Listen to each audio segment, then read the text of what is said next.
Okay, we will explain now the topic 2, that is apply knowledge of security solutions to the development of program code.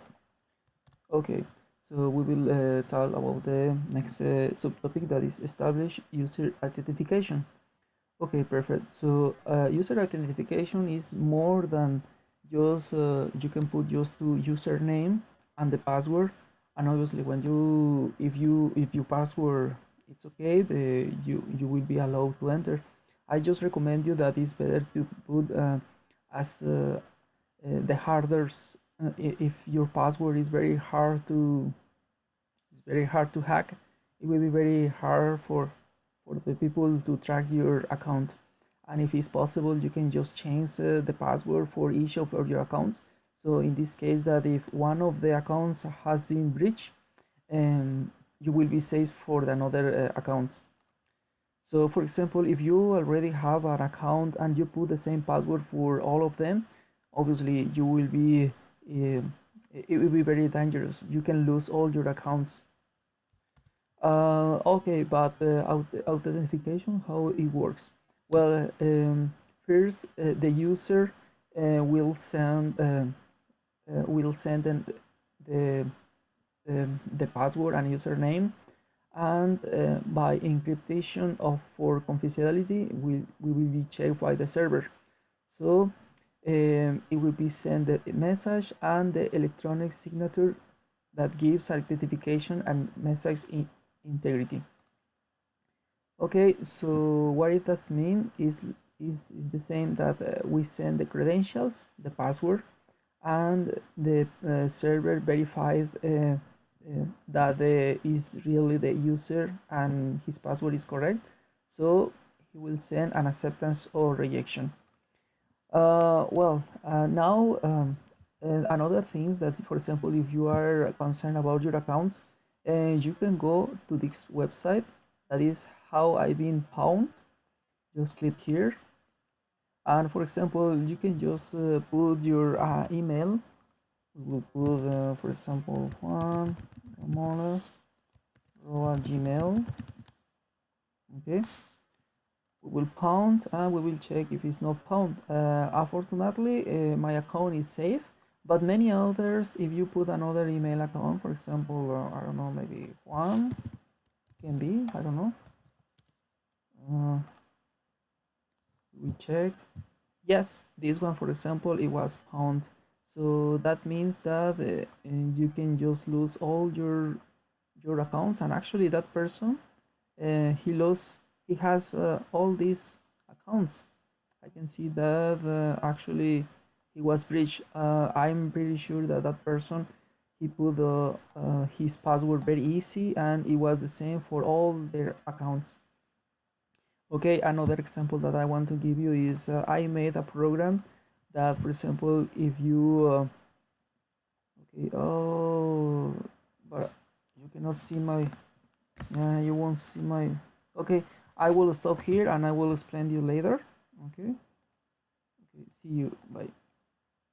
Okay, before I start with the next subtopic, I just want to finish the first one, that it was authentication. So I, as I told you before, I have a small program that I already did. So we will put our username, that is Juan, and we will put just a mistaken password, just to be sure that obviously you cannot enter just without any kind of password. So we sign it and they said, okay, sorry, intent again. Okay, now we will put the correct password, that it will be okay, this, and you are signed successfully. Perfect. Okay, now we will continue with the next topic, that is session management. Okay, um, okay, perfect. Uh, yeah. So what is exactly a session management? It's a sequence of requests and responses from one browser to one or more websites. But what exactly that means? Okay, so a session management is it's it's like the intermediation between the authentication and the access control. And without the without the session management, a user will have to continually to look back into websites to complete the sequence of work that the users wish to accomplish using a given website. So well, and actually, for example, what happen if you don't have this kind of session or a secure session? Well, the first step it will be that user establish a session with the server. The step two will be that the user visit the attack server from a frame. So imagine that the user just visit another website and put the username and website, and actually is the moment that when the attack server receive information from the user, can directly go to the server. So now this become a victim, and the attacker can get sensitive information from this user. So well, there is two kinds of sessions. Well, there is more, but we will talk just for the most important. Um, the session cookie, it's is a session where the server said, okay, and give me the HTML. Okay, the server said, okay, you are authenticated. Okay, I will give you a cookie. A cookie is just like a frame of time that you are allowed to check that website. When the time is finished, the person will say, okay, I finished my time, but I'm still looking. Okay, perfect, give me another cookie. Perfect, the server say, okay, I will give you another cookie, another frame of time, and back and forth until the person is not it can be in the website, but it's not having any iteration. So the server can just cut down they shut down the no log out the the, the username. That's the reason I put actually a small graphic that is like they say, the user say, please give me a cookie. The server say, okay, I will give you a cookie. Perfect. I It was very good my cookie, but I finished my cookie. Please give me another cookie. This is a small example that how the session cookie works. Now we have the session ID or session token. This is about that. For example, now the user they want to ask request for the website. The server give a token, and a specific token is like a hash code, and now every time when the user want to interact with the website, it will send that, oh okay, I want to interact with the website. Okay, the server said, okay, perfect, I will give you another token.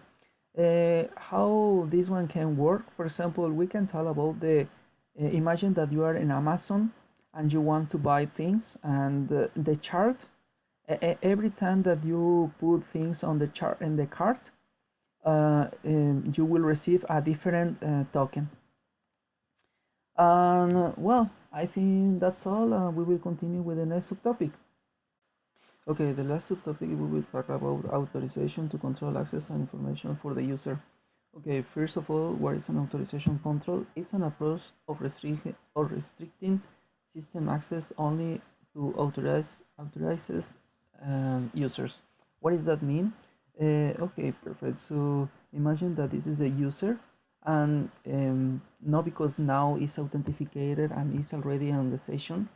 That means that he can access at all the files and all the files that the server have. Obviously, no. That person will access only on specific files or specific information. That's the reason access control model exists. So, well, what is so important out access, the control access? Well, we will see why. First of all, the common access control access are by while driving or MAC spoofing. Spoofing. So while driving involves the attempt to access insecure networks by driving around in a vehicle, sniffing out networks. So For example, imagine that this vehicle is a person that is just driving around from the neighborhood and is taking all the name of the nest and actually the access control that that person has.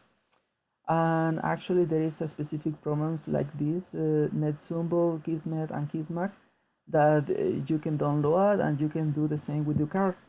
And this is another example that, for example, here that person actually that program, that software, have like a GPS where you can just save what is a specific access control having in a specific place. uh, okay, first of all, I want to say that while driving actually is not a crime, but if you access to the information now become now it can be a criminal part. Mark Spoffing say that allows an attacker to use previously mentioned sniffing tools to find and access the networking by using MAC address. So what does that mean? Is when the user take a for example, that person take the MAC address of the person, and that attacker will virtualize that the physical machine it's is there, so the attacker can connect directly and get access to all the files that that user have. And we have an example that how the sniffing tools works. Usually it's a person who has a computer inside the car and go around. This is all the tools that we have. I can explain because now for the time, but you can see and you can just stop the video.